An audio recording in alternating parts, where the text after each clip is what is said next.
Vamos a seguir a estos tres procesos patológicos. La enfermedad ácido péptica, la diarrea y el estreñimiento. Básicamente la enfermedad ácido péptica que es la que más, digamos, exige por ejemplo, el uso de medicamentos. ¿Por qué no decimos gastritis? ¿Por qué no decimos úlcera? Porque esos diagnósticos son generalmente de tipo fisiopatológico.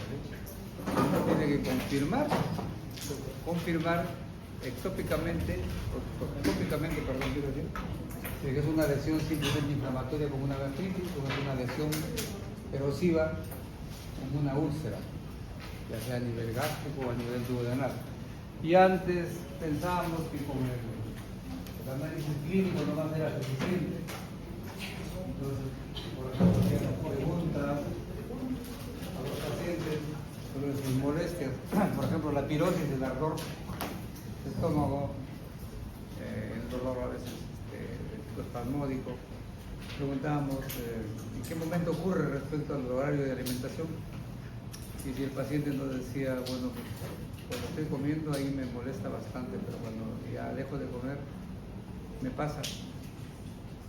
O otros al revés. Entonces, de acuerdo a eso decíamos, ¿esto es una gastritis o es una úlcera? Cuando olía el estómago aparentemente en el momento que estaba el paciente pidiendo la comida, se trataba posiblemente más de una gastritis. Y cuando estaba en el momento interplantear,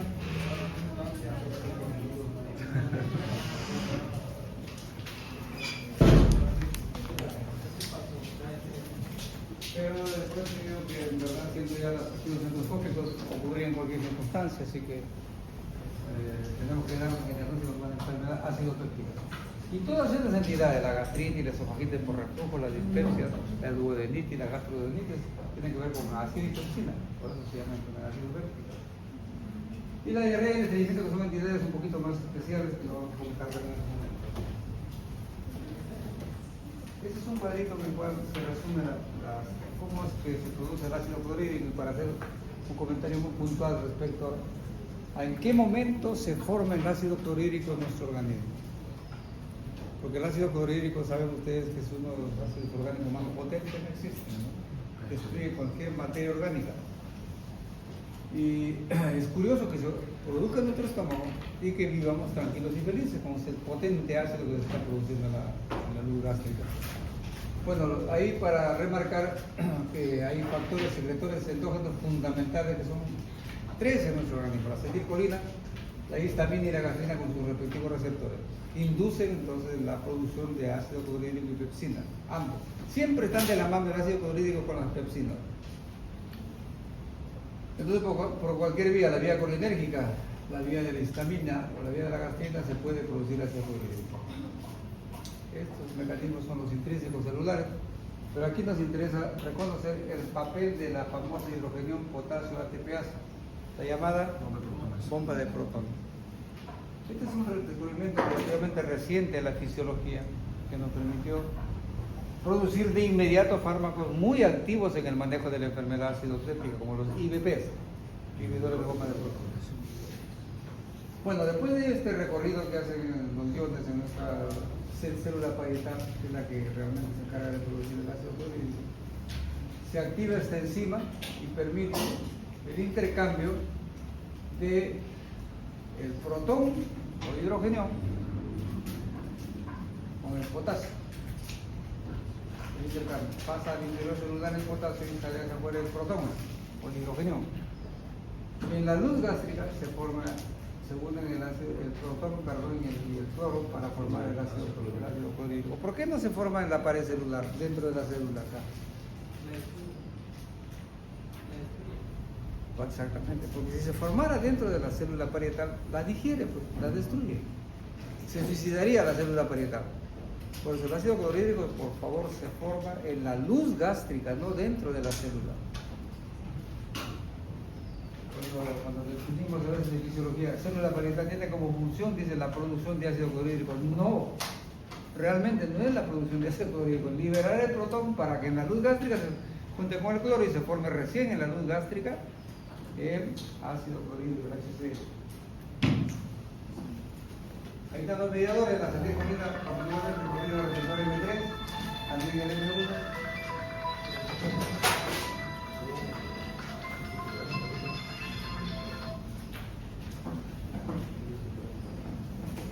Disculpe, una llamada de la universidad, perdón.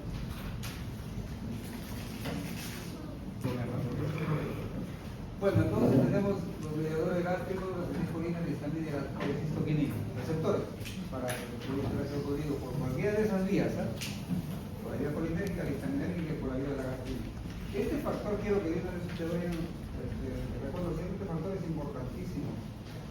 Porque bueno, nuestro organismo, ya creo que les he dicho en alguna ocasión, que siempre trata de llegar a su estado basal, trata de recuperar su estado armónico basal, siempre es la tendencia biológica.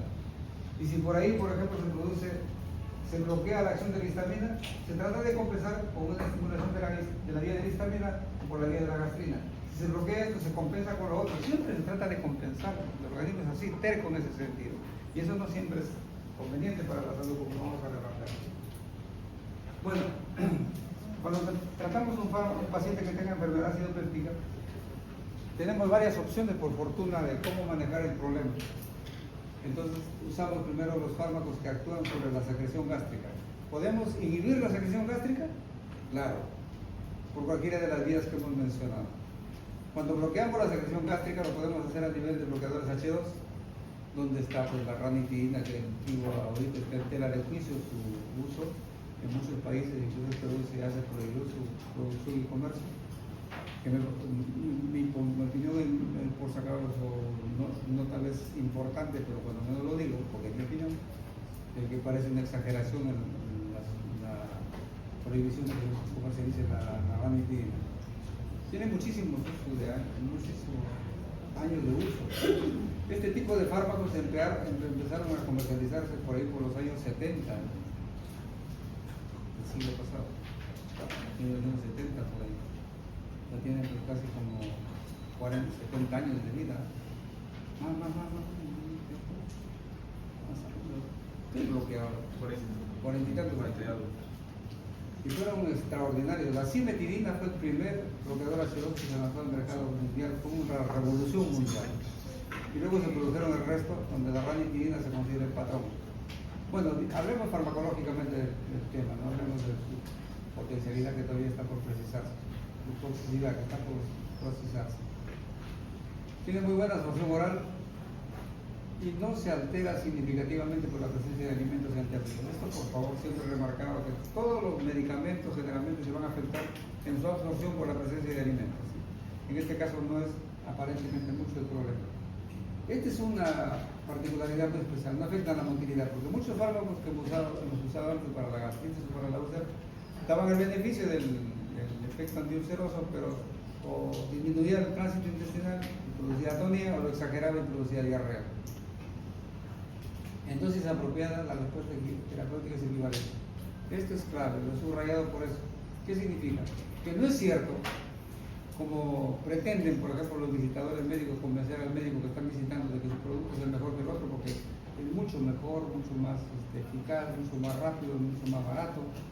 No es así, por favor. El efecto, al menos farmacológico, es equitativo. Da lo mismo tratar a un paciente con ranitidina que con famotidina, con lisotidina, lo que sea, incluso con cimetidina. Sino que este sí tiene efecto colateral, que lo sacaron prácticamente del mercado, que les voy a comentar. ¿Sí? Entonces, la respuesta a los bloqueadores H2 es la misma prácticamente que cualquiera de ellos. Tienen una característica importante que me interesa comentar, es la tolerancia probable. Se ha demostrado que, al menos en gran parte de pacientes, cuando se usa más de 8 semanas, el fármaco va perdiendo eficacia, se va siendo ya insuficiente. ¿Y cuál es la vía por qué ocurre esa falla en el tratamiento? Hipergastremilia secundaria. Como hemos señalado las causas originales que nos permiten producir ácido clorhídrico donde está la gastrina, entonces el organismo como si reconociera y dijera, caray, estoy produciendo menos ácido clorhídrico que lo que acostumbraba. Y como veo que mi proceso relacionado a la histamina está fallando, Entonces comienzo a compensar eso, lo compenso. ¿Cómo lo compenso? De la manera más fácil para el organismo, que es trabajar más el nivel de la gastrina. Y se desarrolla un fenómeno de hipergastrinema. O sea, para compensar la falta de ácido que está ocurriendo, comienza a exagerarse el trabajo de la gastrina.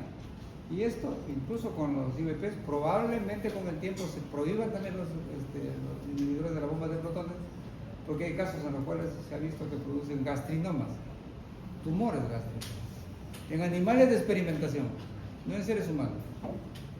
Se da un IVP, por ejemplo, a ratitas de experimentación, y con el tiempo se sacrifica y se encuentra en su mucosa gástrica tumores de células que producen gastrina.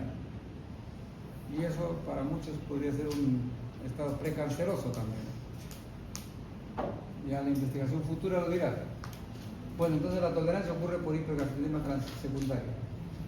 También tiene presentación parenteral para casos severísimos agudos de hemorragia gastrointestinal por úlcera, aunque eso está relacionado en algunas ocasiones por arritmias, especialmente si se administran rápidamente por vía intravenosa. Los anticolinérgicos también tienen un rol importante acá.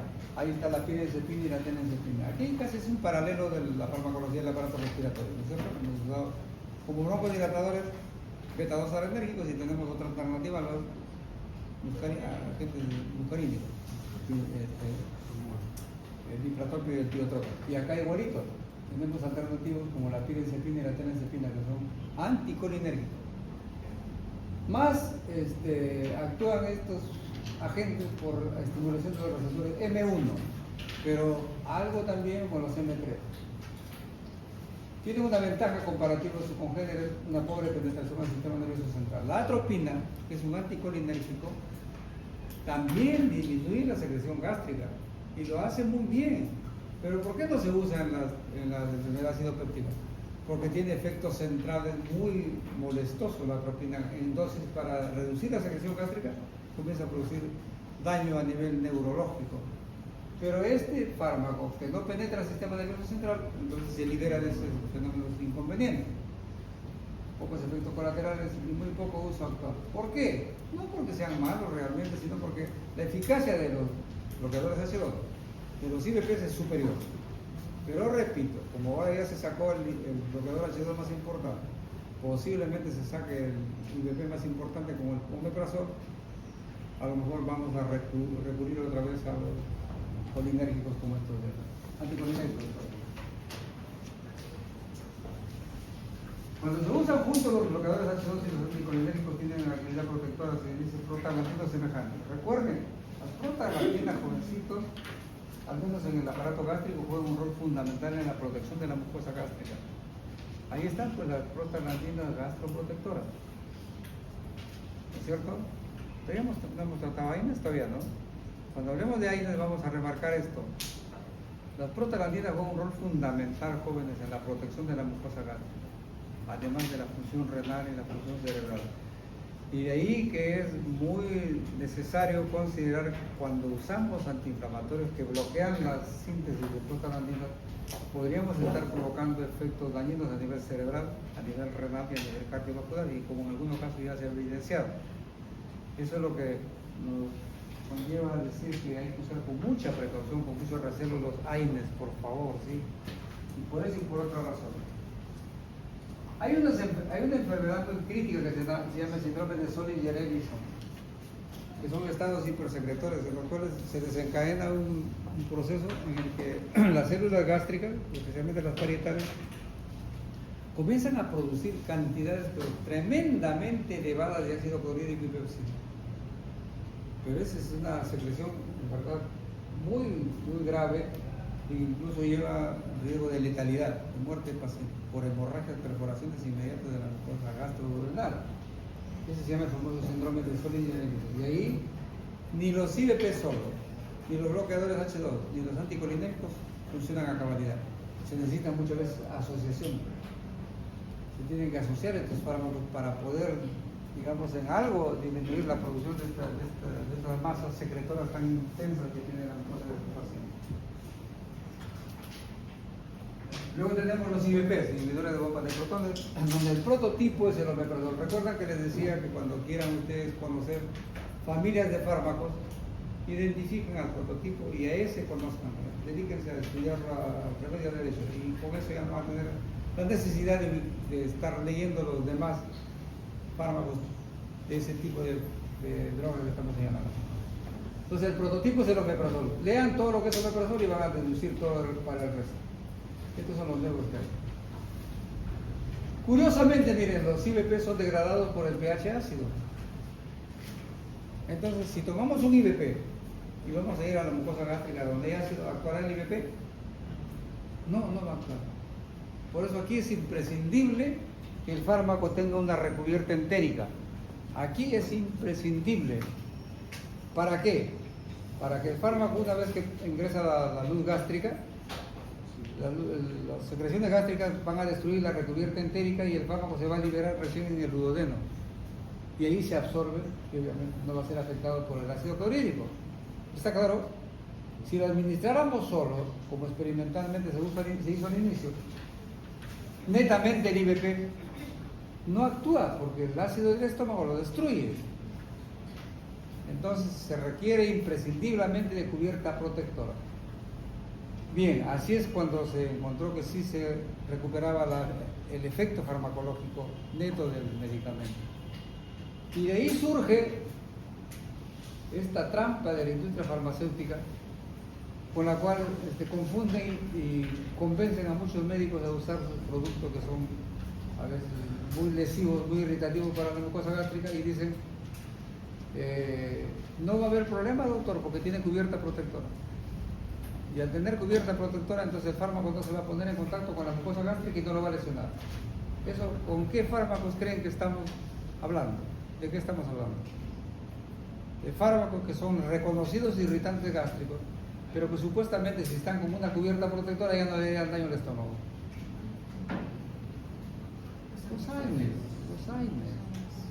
Los AINES, no hay duda, son tremendamente lesivos para la mucosa gástrica. Y el cuento está en que si el AINE, que tiene un laboratorio tal, lo presenta con una cubierta protectora, como no se va a poner en contacto con el estómago, ya no lo lesiona y adiós problema. ¡Falso! ¿Por qué? Porque el AINE directamente no daña al estómago. ¿Cómo lo hace? Tiene primero que absorberse, pasar al torrente sanguíneo, a la sistemia y ahí bloquear la síntesis de prostaglandina gastroprotectora. Y por lo tanto bloquea la barrera defensiva del estómago y el estómago se irrita por su propio ácido y pepsina. ¿Se entiende? Por favor.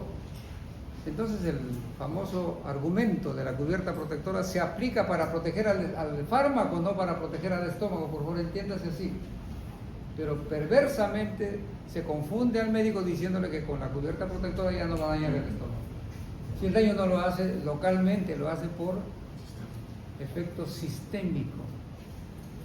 Eso es lo mínimo que hay que saber en farmacología. Bueno, el tiempo de vida corta también es incompatible y casi ilógico. ¿Cómo es que los IBPs que tienen un tiempo de vida corta no duran ni 4 horas? ¿Cómo es que se da una dosis diaria? Si va a actuar solamente por 4 horas. ¿Por qué lo damos cada 24 horas?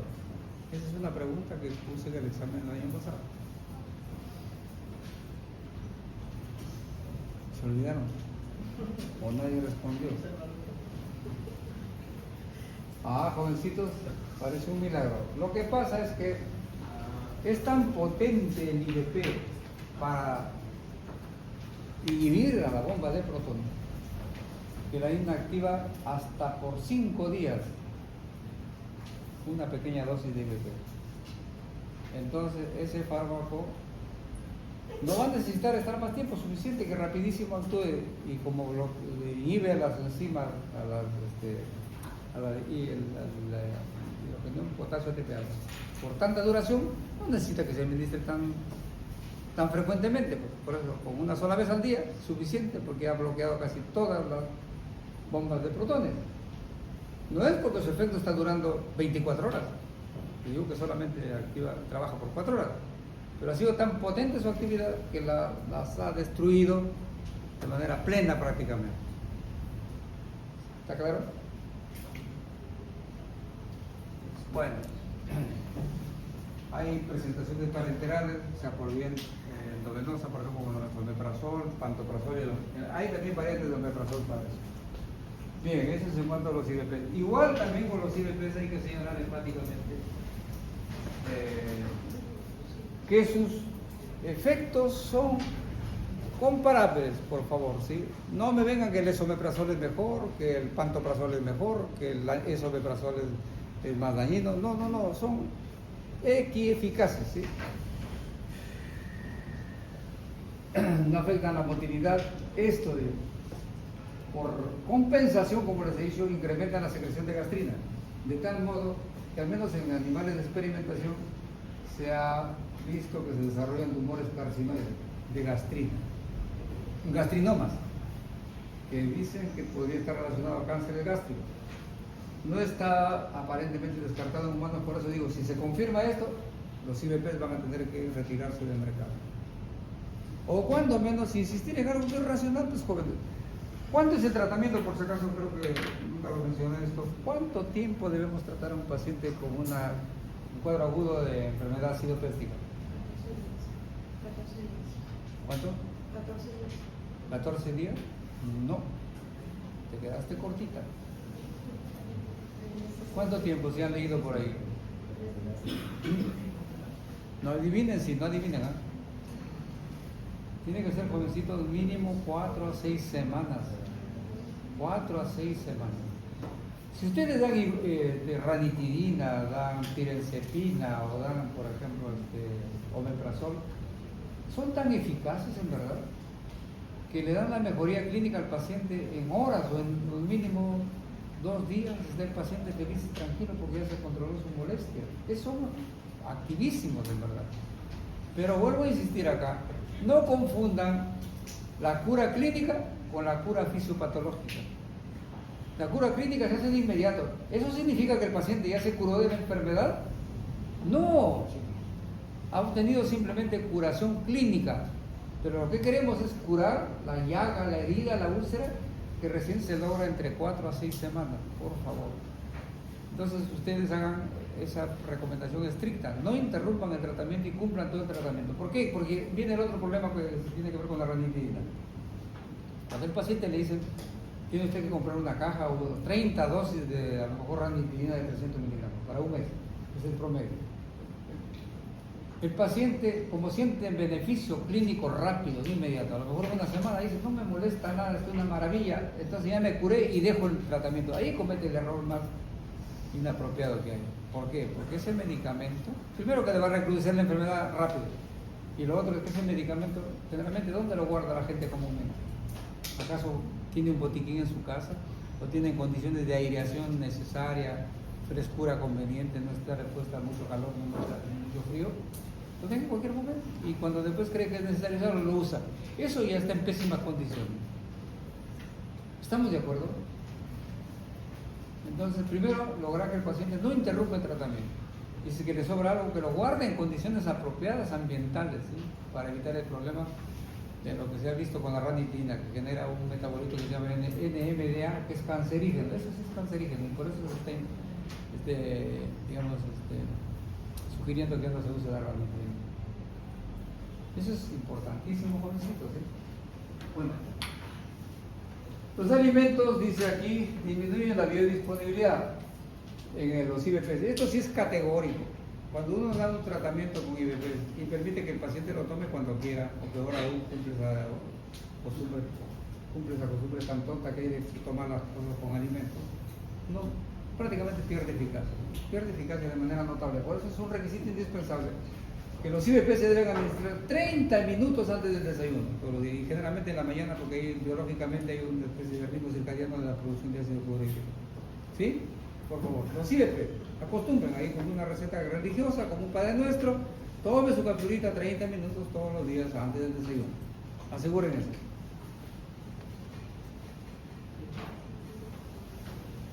Ahora, ¿Qué son mejores, los bloqueadores H2 o los IVP? No hay mucha diferencia. ¿Eh? Lo único sí, si el paciente tiene mucho dolor epigástrico, ahí son más eficaces los IVPs que los bloqueadores H2. Pero si el dolor es el mismo, no muy severo, puede usar cualquiera de las especies farmacológicas. Lo mismo también cuando hay esofagitis de reflujo, que es generalmente común en el paciente que tiene esta enfermedad, o sea, el ardor que sube por la garganta que llega acá y les da tos. A propósito, por favor, jovencito, hay muchos casos de pacientes que tienen tos usando antitosígenos toda su vida. ¿Y saben de qué se trata esa tos? De reflujo gastroesofágico, por el mismo mecanismo de la irritación vagal. Esto es algo, por Dios, que deberíamos todo el mundo intuirlo, porque se supone que hemos estudiado fisiología. Entonces, si yo eructo, el esófago, estoy de todas maneras permitiendo que el esófago, las secreciones gástricas suman por el esófago, y el esófago está protegido naturalmente contra el ácido. No, por favor, es tremendamente dañino el jugo gástrico en el esófago y produce la esofagitis por reflujo. En el paciente que tiene enfermedad péptica crónica se relaciona con el esófago de Barrett, y el esófago de Barrett es precanceroso. Entonces, la tos que siente ese paciente es por problemas respiratorios. Para colmo, muchos médicos por ahí, cabeza dura, tos, y tiene otros síntomas, no. Entonces debe ser alérgica. Comienzan a dar oxígeno, ¿y qué más dan ahí? Corticoides, porque es alérgica según ellos. ¿Y qué hace el corticoide con la secreción gástrica? La incrementa. Está haciendo una barbaridad el médico que administra corticoides, por favor, en una tos que supone él es irritativa, alérgica, y que simplemente es una tos causada por el ácido que ha subido por el esófago y por reflejo vagal está produciendo tos. Entonces, ¿cuál es el tratamiento? Tratar la enfermedad acidopéptica, no usar ni antitosígenos ni mucho menos corticoides. Tengan en cuenta eso, por favor. Bueno, los IVPs, curiosamente, especialmente el omeprazol, tiene una actividad anti-helicobacter. El Helicobacter pylori es un germen reconocido como patogénico de la enfermedad acidopéptica, y peor aún, alguna vez se le relacionó con el cáncer gástrico. ¿Qué es lo que se sabe ahora? Que sí es cierto, sí tiene relación con el cáncer gástrico, pero aquel paciente que tiene gastritis atrófica, no todas las gastritis son atróficas, son raras más bien, está relacionado con cierta genética de los individuos. Gastritis atrófica, ¿sí? Es muy probable que llegue a derivar en un cáncer gástrico, es muy probable. Entonces, en estos pacientes, si tienen Helicobacter pylori, hay que erradicar el Helicobacter pylori, pero con urgencia casi, ¿sí? Porque está demostrado que el Helicobacter en el paciente que tiene enfermedad acidopéptica y que a la vez tiene Helicobacter pylori, se puede rápido ir al cáncer gástrico. Eso sí es una verdad. Pero no en todo paciente que tiene Helicobacter pylori hay que darle tratamiento de erradicación. ¿Por qué? Porque en países puerquitos como el nuestro, el Helicobacter pylori es un problema de saneamiento ambiental. Está pues en todos los desagües, está en todas las aguas servidas que hay por aquí, los drenes de Chiclayo, en los que comen a los carretillas. ¡Qué bárbaro! A mí hasta me provoca, en verdad, me da tanta cólera, pero me provoca ver que la gente está como moscos alrededor de una carretilla comiendo los cevichitos, tortita de choclo. Hacen hasta padecer, ¿no? Cuando uno pasa por ahí. Pero esas agüitas que están sirviendo por ahí, en la cual enjuagan los platos con la misma agua de todos los... ¿Qué miserables son? Están porquerizando la alimentación, y eso tiene cantidad de Helicobacter pylori. Los desagües que salen de Chiclayo cada rato. Nosotros vivimos en un medio con Helicobacter pylori, así que yo voy al médico, me da el tratamiento, pues mientras tomo una medicina, desaparece el Helicobacter pylori, pero como vuelvo a tomar un refresquito, una chicha morada que hay por las calles, me lleno otra vez de Helicobacter. ¿Qué hago? ¿Qué estoy haciendo ahí? Tendríamos que decirle al paciente que deje de acostumbrar eso, pero es muy difícil. Así que no en todos produce cáncer gástrico, sino unos días, Chiclayo hubiese desaparecido con cáncer gástrico hace tiempo. Ahora, no puedo evitar la inhibición de la secreción gástrica, pues ahora digo, entonces mejor evito ya el contenido gástrico, lo alcalinizo. ¿Qué hago para eso? Uso antiácido, sencillo, ¿no? Lógico. Pero ahí, por favor, quiero comentar mucho sobre el famoso bicarbonato de sodio. Escúchenme bien. No hay mejor antiácido, no hay antiácido más potente que el bicarbonato de sodio. Bloquea absolutamente el ácido clorhídrico del estómago y lo lleva más bien el contenido gástrico, que es naturalmente ácido, lo alcaliniza, y ya de por sí es un problema la alcalinización. Puede producir nefrolitiasis, por ejemplo, daño renal. Bueno, entonces aquellos preparados que tienen bicarbonato de sodio, como los que dicen que son digestivos, como el famoso sal de angre, la sal de heno, sal de fruta, que alguna gente toma casi como un hábito. Les cae un poquito más la comida, cómprame la sal de agrio. Y toman, y es agradable, es verdad, es agradable. Están llevando a un tremendo efecto de alcalinización del estómago que produce un rebote.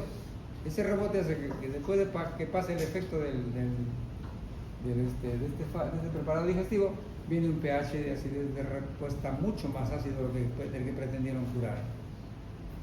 Nunca usen eso. Pero sí hay antiácidos muy eficaces, en verdad, como la combinación del hidróxido de magnesio con el hidróxido de aluminio. Solo, ambos, por separado, son útiles, son eficaces. Yo puedo usar hidróxido de magnesio solito y le doy el beneficio que el paciente requiere. Uso el hidróxido de aluminio igualito, pero si lo uso ambos, la potencia, la eficacia es superior, 1000 veces superior. Tienen una acción rápida gracias al magnesio y sostenida por el aluminio. Sinergia notable. No se afecta el vaciamiento gástrico porque el hidróxido de magnesio predispone a la aceleración de la evacuación. Recuerden, leche de magnesio, ¿qué es? Laxante. El magnesio es laxante. Y el aluminio, constipante. Se bloquean los dos efectos y al final la deposición sale normal. No se afecta el vaciamiento gástrico, las evacuaciones son generalmente normales. Y el magnesio mantiene el pH elevado para que pueda actuar la pepsina como un fármaco que ayuda muchísimo para evitar la acción deletérea de la pepsina en la mucosa gástrica. El aluminio tiene una acción citoprotectora también particular, no se afecta el equilibrio ácido básico y se necesita usar 7 dosis diarias. Creo que esto lo expliqué en alguna ocasión, pero vamos a remarcarlo ahorita. Nosotros tenemos ritmos circadianos jóvenes en casi todas nuestras funciones biológicas. Entonces,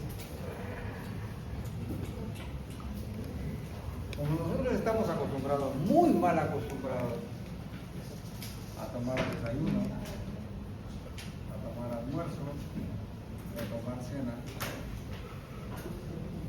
este es pésimo.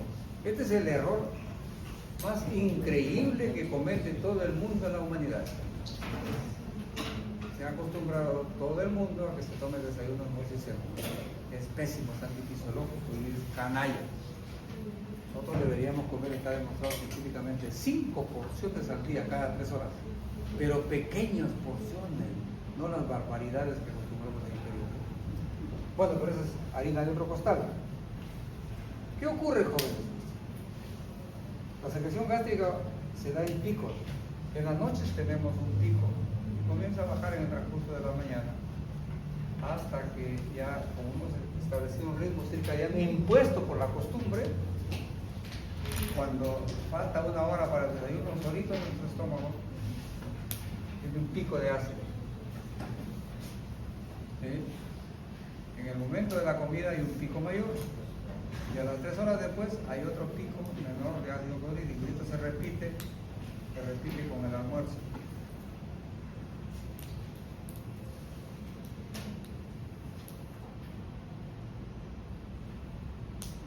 Eso es lo que ocurre habitualmente y acá hay una subida otra vez para que vuelva a bajar por acá, ¿cierto?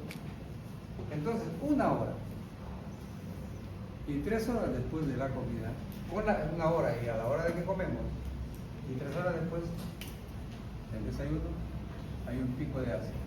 3 picos por comida. Esto es fisiológico. Y esto supongo yo, quiero creer que les han explicado en fisiología, pero estoy seguro que no.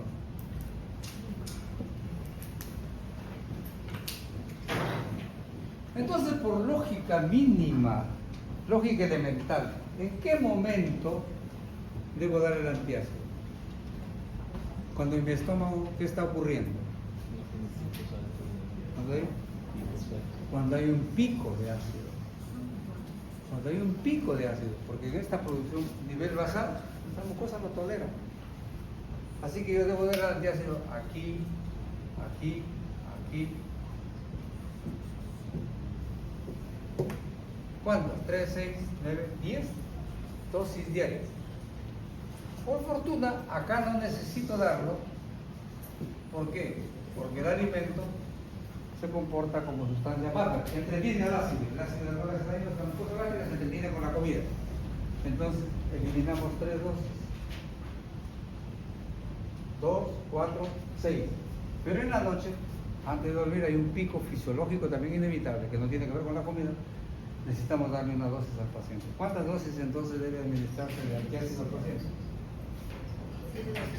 7 dosis diarias. Eso es algo demostrado científicamente. Y como ustedes revisen las indicaciones que dan incluso algunos gastroenterólogos, ¿qué es lo común que va a encontrar ahí? Tome su antiácido, agítelo bien, tome 10 o 15 centímetros antes de la comida. Otro dirán, después de la comida. Otro antes y después de la comida. ¿Qué significa decirle a un paciente que tome antes de la comida? Se le está dando una dosis, un momento exacto para que tome. Porque yo puedo tomarlo 5 minutos antes del desayuno, estoy tomándolo antes de la comida. Puedo tomar 30 minutos antes del desayuno, estoy tomándolo antes de la comida. ¿Cuál es el momento entonces?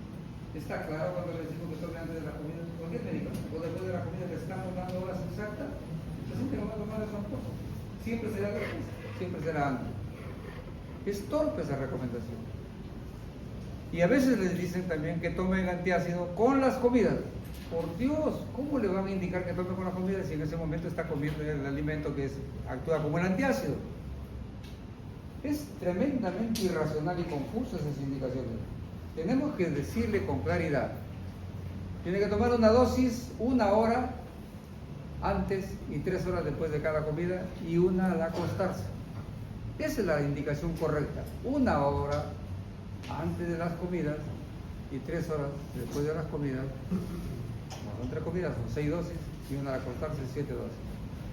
Suponiendo que le estamos dando la orden precisa y el paciente lo entendió, ¿creen que el paciente va a cumplir 6, 8 semanas con este régimen de administración? En la vida, pues.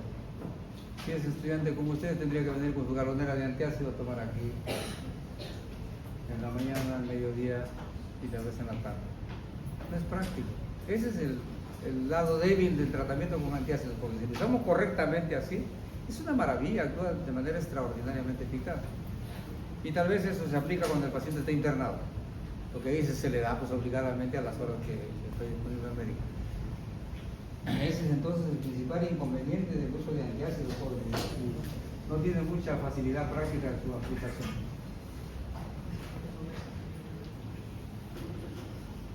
Hay interacciones, sí, pues, por ejemplo, las tetraciclinas irritan el estómago y pueden producir gastritis. Si yo uso un antiácido, soluciono la lesión gástrica, pero el antiácido va a interactuar con la tetraciclina y forma un quelato.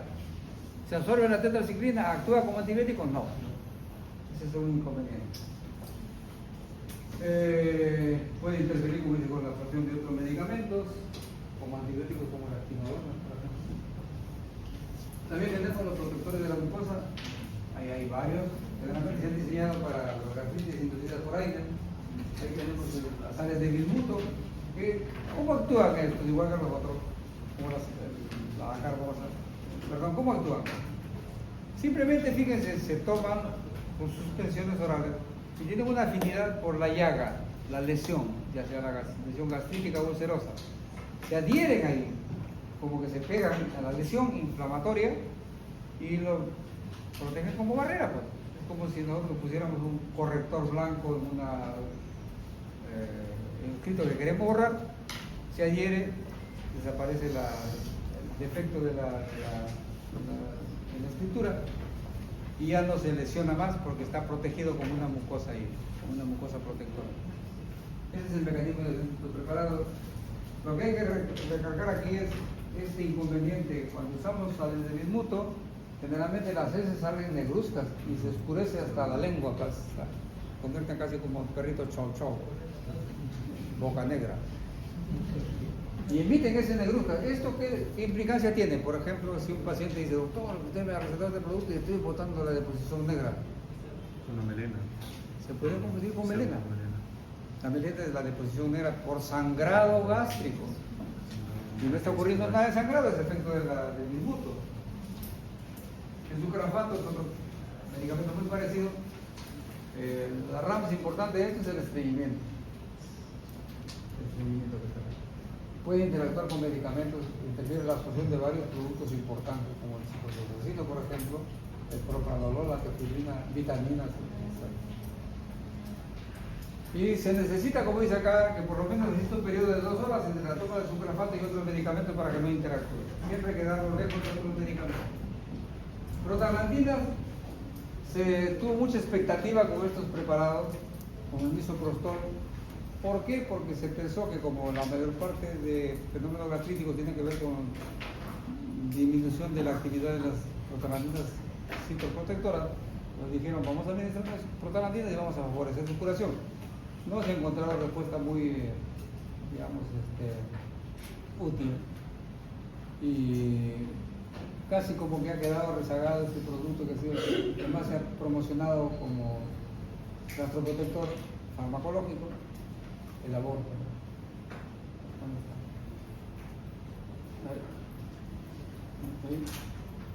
Ahí. En verdad no es tan útil para la enfermedad citopéptica y ahora se usa desgraciadamente de manera incluso a veces clandestina para inducir el aborto. Sí, definitivamente es un potentísimo abortivo. En verdad, sí. Es probablemente de todos los fármacos que se han introducido al mercado legal o ilegalmente, es el más eficaz como abortivo. No hay caso que se resista a un embarazo precoz al uso del misoprostol. El problema está, por si acaso, si alguien se está entusiasmando en esto, que muchos de estos abortos son incompletos. ¿Por qué una mujercita asustada por un embarazo no digamos, deseado y quiere abortar? Porque a lo mejor le va a interferir con su futuro, sus estudios, sus padres van a escandalizarse, entonces se somete al aborto. ¿Y por qué? Porque ahí va a evitar el legrado uterino, que es lo que comúnmente se hacía. Pero ¿qué ocurre? Pues desgraciadamente no produce aborto completo, siempre se quedan restos. ¿Y esos restos qué van a exigir? Legrado uterino. O sea, no van a evitar el momento más dramático que hay y más a veces escandaloso, que es un legrado uterino. Así que por favor hay que tener en cuenta eso. Sí, ocurre casi en el 100% de los abortos, pero una gran proporción son abortos incompletos. Aquí les he traído esta diapositiva donde habla de que con los procinéticos se mejora el tránsito del bolo, aumentando la motilidad, mejorando la coordinación motora, evitan la benzamida de butirofenómeno. ¿Qué es lo que está actualizado en la fecha y quiero advertirles? Esto tómelo como información farmacológica antigua. Por favor, si revisan las últimas ediciones de Goodman, ¿qué es lo que nos dice? Que los estudios que se han hecho minuciosos para ver la eficacia de estos fármacos como procinéticos han demostrado que no es cierto lo que se promovió con, por ejemplo, la metoclopramida, como la cisaprida, que se convirtieron en fármacos imprescindibles para aquel paciente que tenía reflujo. ¿Qué resulta? Que la evaluación exhaustiva que se ha hecho indica que no es cierto, no tienen ese beneficio que se les atribuyó. Así que, así como hemos dicho de los antitussígenos y los expectorantes, los procinéticos, aquellos, repito, que se usaron con el fin de favorecer el tránsito gastrointestinal para que no haya reflujo, por ejemplo, nos dicen que es una falsedad ese argumento. ¿Sí? Así que por favor esto tómenlo como una información literal, de sus efectos que se evidenciaron en alguna ocasión aparentemente, pero que no es cierto en la clínica, en la realidad del caso de aplicación en pacientes, no han encontrado ese beneficio que se esperaba. Hay casos de la benzamida como la metoclopramida. No vamos a decir que la metoclopramida, por ejemplo, no es útil. Sí es un excelente antinauseoso y antiemético, pero no como procinético, por favor, que quede claro. Como procinéticos no son útiles, ninguno de estos. ¿Sí? Aquí lo describiremos bien la metoclopramida como un excelente antiemético. Pero el cisapride, el cisapride que se quedaron como antieméticos, como procinéticos, no sirven para tal finalidad.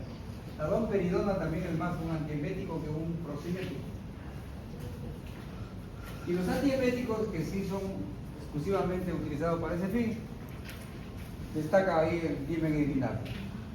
Este fármaco es posiblemente muy conocido con un nombre comercial que es el Gravol.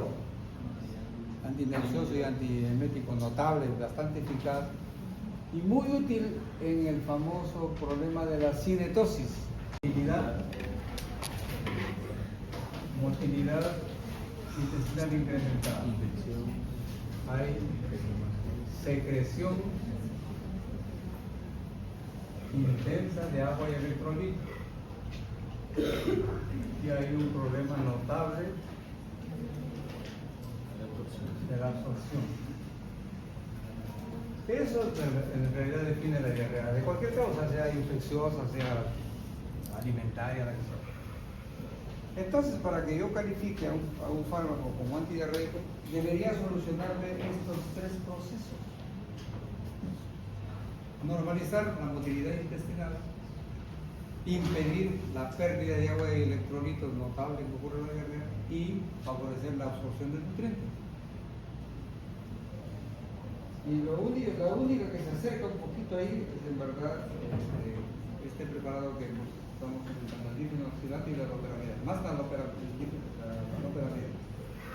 Porque sí es cierto, pero tampoco lo hace de manera tan espectacular y tan farmacológicamente apreciable. Disminuye la motilidad, obviamente aquí actúa. Disminuye también algo la secreción, también actúa, pero aquí no actúa para nada. Es el principal problema. Porque es la absorción de nutrientes, particularmente en niños, ahí vienen las grandes complicaciones con la que mata la diarrea, es la desnutrición y la deshidratación. Entonces podemos calificar realmente de manera honesta estos dos fármacos, el difenoxidante y la loperamida, y los opioides en general, ¿son realmente antidiarreicos? Porque también antes se le calificó también como antidiarreicos a una terapia, ¿no? La terapia corcho, decía, medio grosero, con ciertos fármacos en el cual el paciente de la diarrea que tenía pasaba a las deposiciones ausentes, entonces se le ha puesto un corcho, terapia corcho. ¿Qué pasaba? Está bien, pues no evacuaba el paciente, pero en el contenido intestinal se iba acumulando todos los desechos con gran obstrucción intestinal, balonamiento y toxemia, ¿sí? Así que esa terapia fue más bien agresiva, que con el famoso, había un fármaco, pero ya por anticuado no me acuerdo. Pero bien, entonces, en estos casos de la diarrea, si nosotros podemos solucionar el problema de la motilidad y dejamos la secreción de la absorción, no estamos solucionando la diarrea. Como decía alguna vez alguien, un crítico dijo, cuando usamos fármacos que disminuyen la motilidad, por ejemplo antiespasmódicos, el único beneficio que le estamos dando al paciente es que va a ahorrar papel higiénico. Porque ya no va a tener las 10, 12 deposiciones al día, sino a lo mejor 5 o 4. Dice, ¡qué éxito! Miren, hay una anécdota que ocurrió con un pediatra reconocido a nivel mundial, que es autor de uno de los libros más famosos de pediatría, Nelson. Posiblemente ustedes lo van a revisar con los que van haciendo pediatría, Nelson. Cuando estaba vivo vino aquí al Hospital del Niño, cuentan, es una anécdota, llegó de visita pues un poco por el protocolar y se quedó observando las camitas de los niños que estaban internados y todos estaban con una liga, una especie de amarras a la camilla, porque el niño pues obviamente pequeñito está llorando, moviéndose y todo eso. Entonces la enfermera que hacía, lo amarraban a la camilla para que esté tranquilo. Y un concierto de llanto, pues, porque estaban lejos de la madre. no recibían pecho materno porque estaban lejos de la madre. Y todo el mundo por ahí con sus pañalitos que le recogían a cada rato porque estaban con evacuaciones numerosísimas, porque a veces parecen patitos los pobres niños con diarreas agudas. Y dicen que Nelson era un tipo muy sensible, lo vio a todos en un concierto de llantos y se quedó impresionado y se puso a llorar. Y justo dijo, ¿pero qué están haciendo acá? Bueno, ahí le podemos controlar su deposición de rápido, le cambiamos el pañal.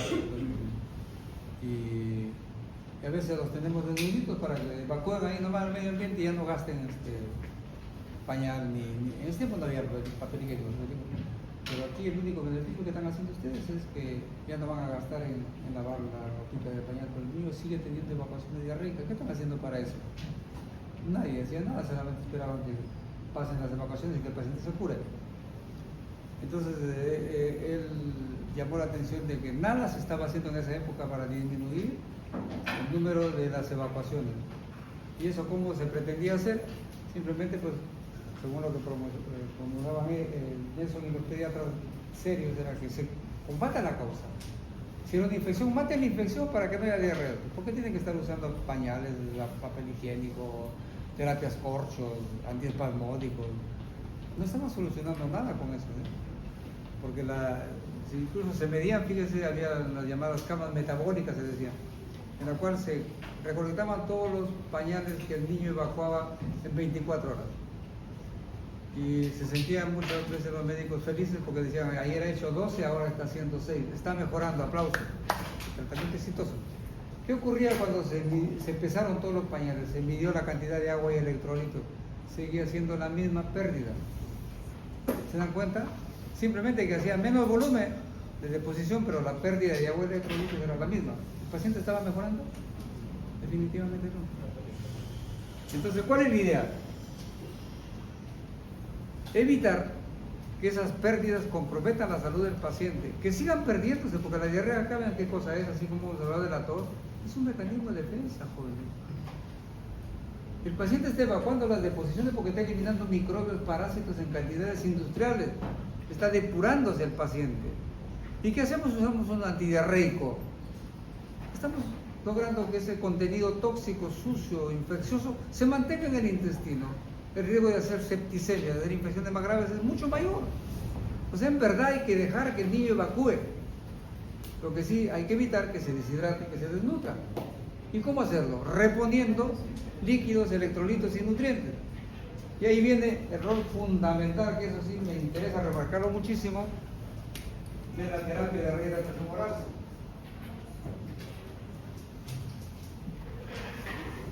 Antes de esto, oigan, les juro que era un martirio tratar a un paciente niño con diarrea aguda, porque teníamos que calcular primero qué aporte deberíamos darle de agua, electrolitos y nutrientes.